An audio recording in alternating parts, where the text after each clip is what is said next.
Вот так сходу мы попробуем расписать черную футболку красками по ткани декола. И еще и вдобавок попробуем сделать эффект акварели. Возьмем первым делом футболку. Внутрь я положу доску, которую я использую в качестве подкладки под футболку. Вот такой будет у меня космический рисунок, как раз в день космонавтики. Я вырезала эскиз по контуру и обвела ручкой с термоисчезающими чернилами. Да-да, вот так она и выглядит. Теперь я закрашу все, что будет внутри, для того, чтобы подготовить поверхность к росписи и к переносу остальной части эскиза. Очень важно делать тонкий слой, очень тонкий и ровный. Даже если он будет в итоге не идеальным, это будет не страшно, потому что это подложка, это самый первый слой, сверху будут другие слои.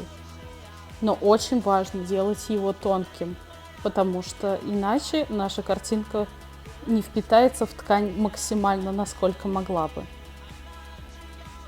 Желательно не вылезать за контуры, потому что мы будем накладывать тот самый вырезанный эскиз и переводить с него, и тогда останутся белые части под эскизом.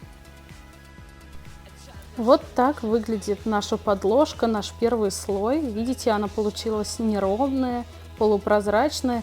Я сушу ее феном и убираю одновременно термоисчезающие чернила, чтобы они нас не отвлекали никак и не мешали. Теперь нам понадобится палитра. Кисти у меня размер 12, голубой цвет, фиолетовый, но у меня нет фиолетового цвета, я взяла розовый, добавила ультрамарин, и вот такой вот фиолетовый у меня получился. Теперь краску нужно максимально растушевать. Я прямо вбиваю ее в волокна ткани и растягиваю цвет. Прямо вытираю кисточку об ткань, чтобы слой был максимально размытый.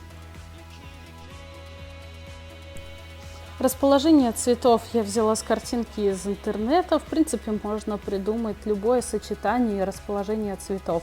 В голубой цвет я вмешиваю потихонечку темно-синий цвет, чтобы это не выглядело очень плоско. Подсушиваю слой обязательно, чтобы он быстрее высох. Очень важно сушить каждый слой. Иначе появятся вот такие темные пятна, как есть здесь, но здесь это первый слой, поэтому не так важно, мы все это закрасим дальше. Но если вы не будете просушивать хорошо каждый слой, вот такой итог может получиться в самом конце. Второй слой мы делаем не прямо поверх первого, а как бы оттеняем то, что у нас уже есть. То есть наносим немножечко частично, добавляем ярких акцентов. Рисуем как будто бы облака. Задаем движение нашему космосу как раз за счет таких ярких и осветляющих акцентов. Пускай ткань сама создает тень, нам не нужно будет ее прорисовывать отдельно. Нам для этого дана темная ткань.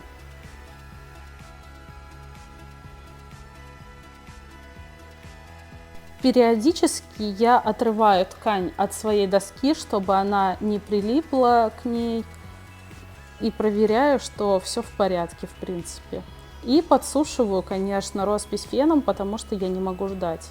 Сейчас я нанесу белую краску, и она осветлит, добавит еще больше бликов, и наш космос будет сиять.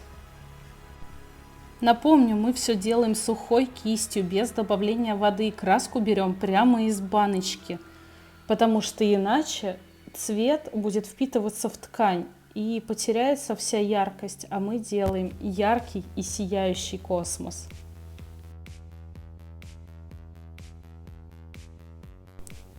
Я беру кисть чуть-чуть поменьше, беру белую краску и делаю заготовки для сияния некоторых звезд, которые будут у нас в дальнейшем. Ну и к тому же пора нанести второй слой нашей белой подложки, прежде чем наносить окончательный эскиз, который потом мы будем раскрашивать и будем продолжать творить красоту.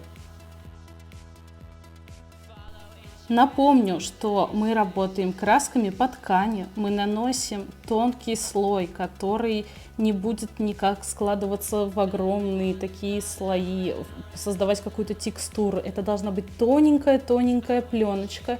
Она может быть неравномерной на 100%, но она будет перекрывать саму ткань, и нам будет очень удобно рисовать в дальнейшем.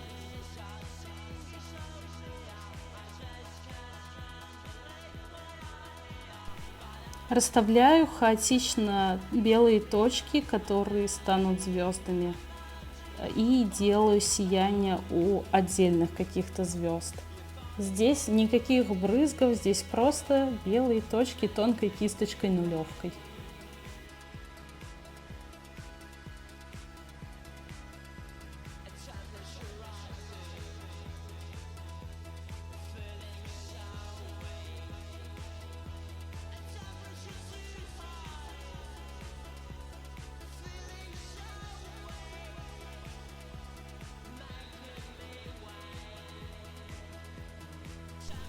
Вот такой волшебный космос получился, и посмотрите, он буквально сияет. Здесь куча звезд, здесь настоящие блики, и выглядит все очень живо и волшебно.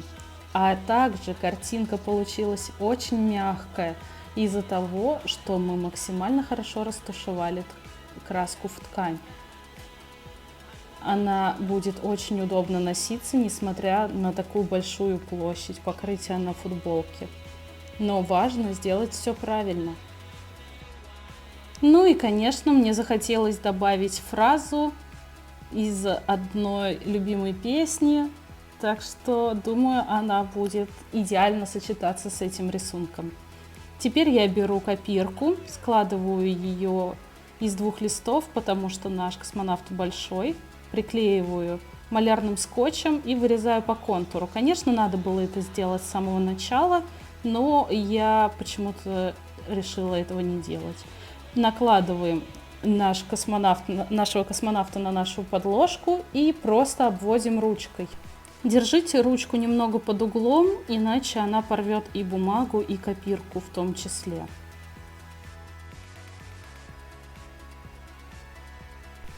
Лучше переводить не все подряд линии, а выборочно, чтобы был ориентир, где какие элементы должны располагаться, иначе это все очень запачкается.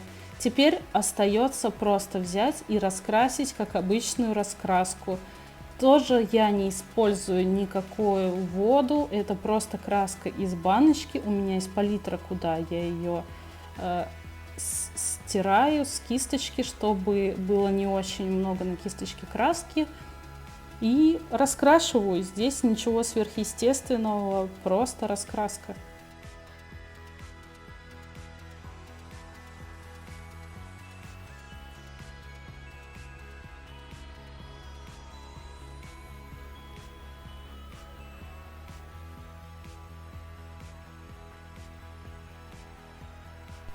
Важно заполнять все белые промежутки, участки, иначе они все проявятся в итоговом варианте, когда вы будете закреплять. И поэтому очень важно внимательно относиться к своей работе прямо в процессе.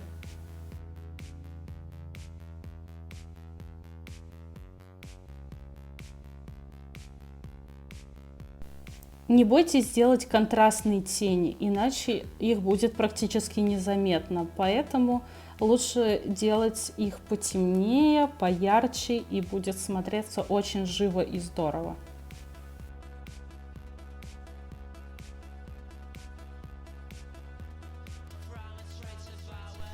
Теперь очень важна отделка белой краской. Мы добавляем всяких бликов, света и оживляем просто всю роспись одними только этими белыми точками и черточками. Для отделки белой краской я использую также кисть нулевку, и в принципе Мне такого размера достаточно, не вижу смысла брать совсем тонкие кисточки, иначе они очень быстро израсходуются и умрут. А тем временем в Петербурге пошел снег в апреле.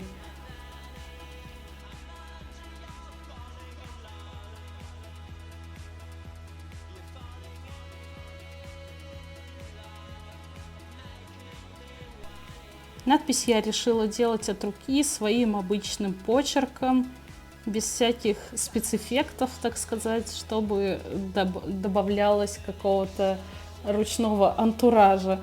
Ну, надеюсь, это в итоге смотрится не слишком дешево, а в принципе прилично.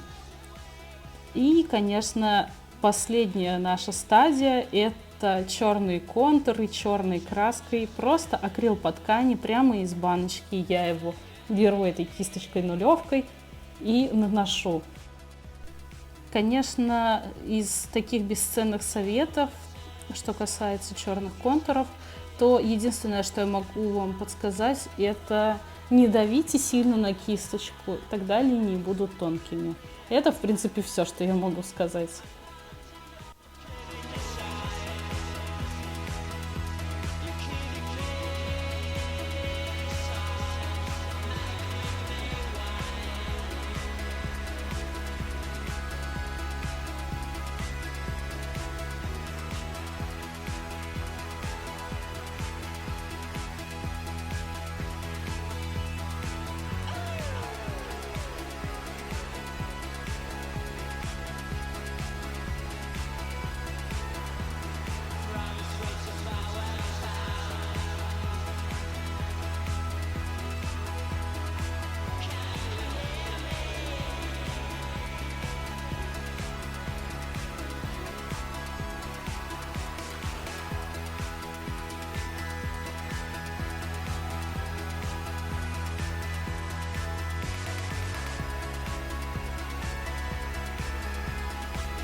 Осталось только освежить надпись, добавить второй слой.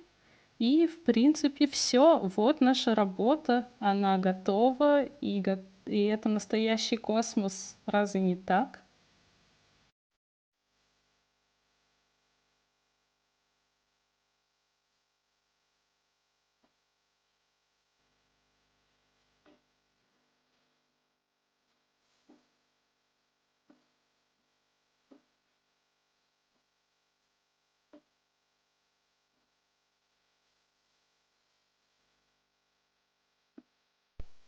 Надеюсь, вам было интересно посмотреть за процессом работы. Может быть, вы захотите нарисовать свою такую футболку и обязательно отметите мой профиль в Инстаграме, чтобы я смогла поставить лайк и восхититься вашей прекрасной работой. Спасибо, что посмотрели видео. Ставьте лайк, подписывайтесь на канал. Всем пока!